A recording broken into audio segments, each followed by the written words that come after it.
He's still at the White House, so we'll just, we were going to have him go next, but we'll just go to questions. This bill, the American Health Care Act, it keeps our promise to repeal and replace Obamacare. It delivers relief to Americans fed up with skyrocketing premiums and fewer choices. It moves us away from the broken status quo toward a better, patient-centered system. That means lower costs for hardworking families.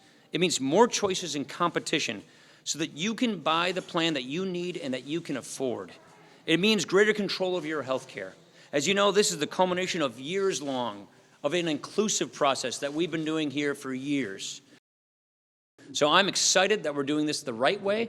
I'm excited we're doing this out in plain sight. Go to readthebill.gop.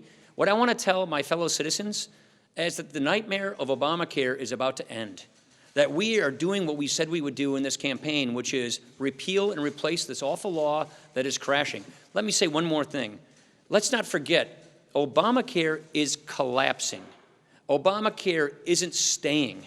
If we did nothing, the law would collapse and leave everybody without affordable health care. We are doing an act of mercy by repealing this law and replacing it with patient-centered health care reforms that we as conservatives have been arguing for and fighting for years. For 20 years, we as conservatives have been arguing for equalizing the tax treatment of health care for all Americans so we can have a vibrant individual market so we have choice and competition. Look, there are two ways of fixing health care. Have the government run it and ration it and put price controls. That's what Obamacare does. That's what the left wants. Or do what conservatives have been arguing for years. Have a vibrant free market where people get to do what they want. They buy what they want. Equalize the tax treatment. Stop the discrimination in the tax code against people who want to go out in a free marketplace and buy the health care of their choosing.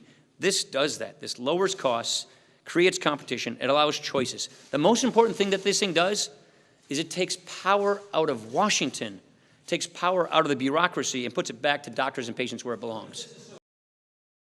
Look, what matters is that we're lowering the cost of health care and giving people access to affordable health care plans. Look, the government will always win the war on government-run plans saying if we mandate everybody buys what we say they have to buy, then the government will always estimate that they'll buy it. I just think that's bogus. That entire premise of that comparison doesn't work.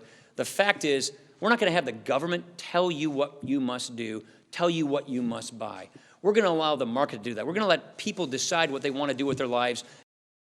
Look, we're going to make sure that those who have pre-existing conditions continue to get health care and health insurance. We're going to make sure that there are no lifetime caps, and we're not going to kick your kids off their plans until after they turn 26. We'll help you kick them out of the basement, maybe, but not off their health insurance. This is important work we're doing. We look forward to moving forward on it and to providing the rescue for the individual market and relief to the states and help to the people that sent us here to get this job done.